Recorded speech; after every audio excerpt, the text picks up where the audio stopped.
Stitch and I's second episode, titled Teacher's Pet, starts off with cold open that recaps the first episode before going into the title sequence and starting the actual events of this episode.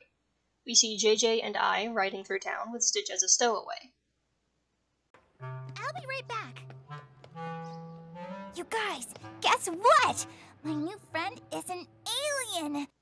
By the way, I didn't edit any of that audio. It's just suddenly super loud when she says guess what. The sisters have another argument, but are interrupted by JJ's boss calling for her to come to work. It's also time for I to go to school, and when she gets there, Stitch, who she doesn't know came with her, sneaks off to explore. I gathers up her materials for a science project and goes to greet Mei Ying, whose friends show up and make it very clear that I is a social outcast. Why are you talking to her? We weren't talking.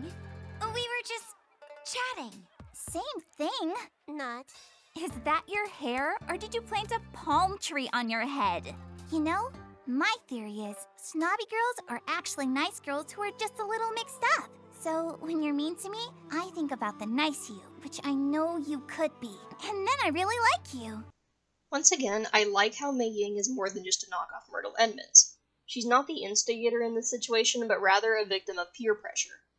I also appreciate Ai's response of trying to be kind to people who aren't kind to her.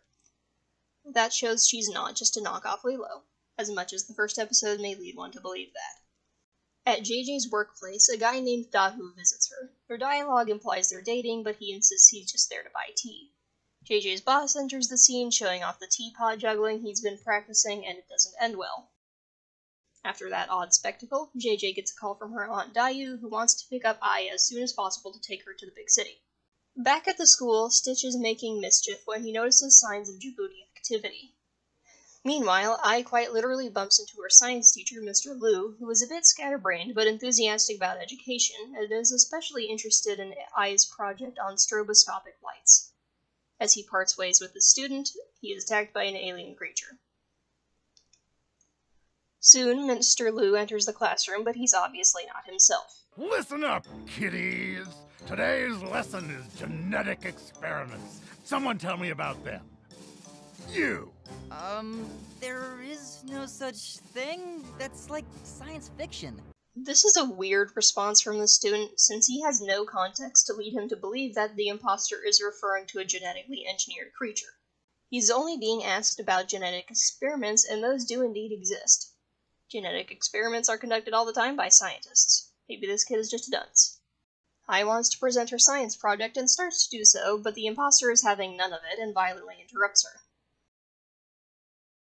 Stitch shows up to warn Ai that the imposter isn't the real Mr. Liu, but she tells him to go home and shuts him out.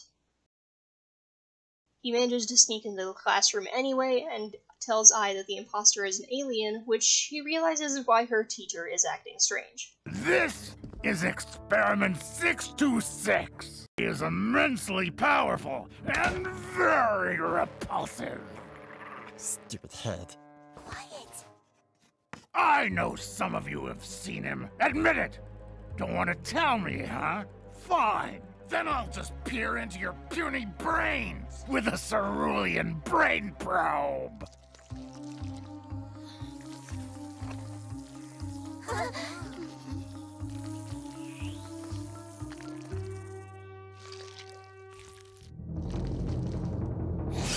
Holy shit, that's a bit excessive for this show. We switch scenes to the tea shop where Daiyu has arrived to talk to JJ about relocating Ai. The city is full of opportunity, while the mountains are full of dirt. Uh-huh. Mouth closed. That's what mountains are, after all, aren't they? Big piles of dirt. Soil, earth, stone, lofty peak. Also, there are germs in the mountains. Far too many of them. Ugh! Die, germs, die! I'm getting sick of this woman. JJ tries to persuade her aunt that Ai should stay, mentioning the school and saying that Daiyu should come see for herself how well things are going. I'm sure it would change her mind. Her teacher is so kind and caring. Oh, the kids just love him. I'll turn your brains inside out! Okay, I guess we're back to this. The imposter info dumps about Experiment 626's creation, capture, and escape to Earth, for no apparent reason other than, I don't know, maybe the writers thought we needed a recap. Anyway, the imposter activates the mind probe, which fortunately does not physically probe brains. It seems to be a living mind-reading device. You're thinking of comic books? Zombie comics, actually. You're like Swamp Zombie, sir. Dude, you're right. Only he's a whole lot creepier. I think he's more like Slime Zombie. Quiet! Frankly, seeing a hostile alien annoyed by ignorant children and not being able to do anything about it is entertaining to me. Stickers? You must be kidding! I swear to God I thought he said "you must be gay" when I first watched this. Turned out he was saying "you must be kidding," but I actually laughed out loud when I was under the impression that an alien was calling a small child gay. This episode is a roller coaster. Finally, the probe comes to Ai, and though she does her best to think about something else, she can't force herself to not think of Stitch. The imposter takes on an even more alien form, Stitch reveals himself, and a brawl ensues.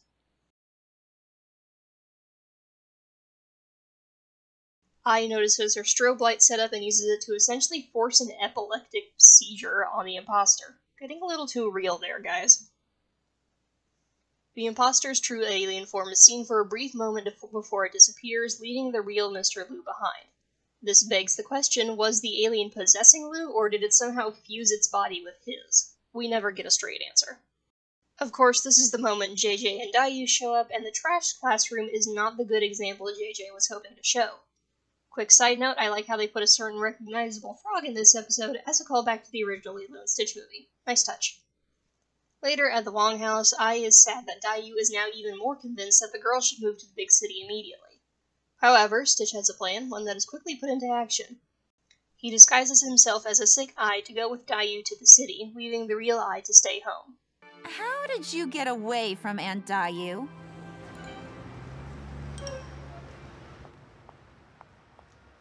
Welcome to your new home.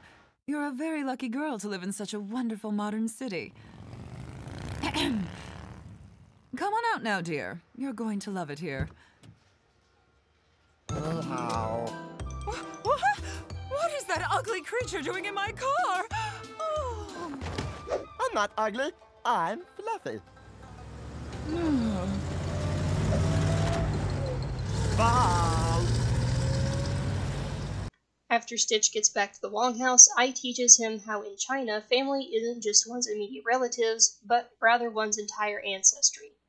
We learn that JJ has met Stitch now, and she's taking the whole thing surprisingly well. Headquarters. Yeah, it's Bubbles. I have a positive ID on the alien. I have a positive ID on Agent Bubbles. I'm sure he's tracking the alien. Earth agents tracking 626. We'll get to him first. We'll get to him first.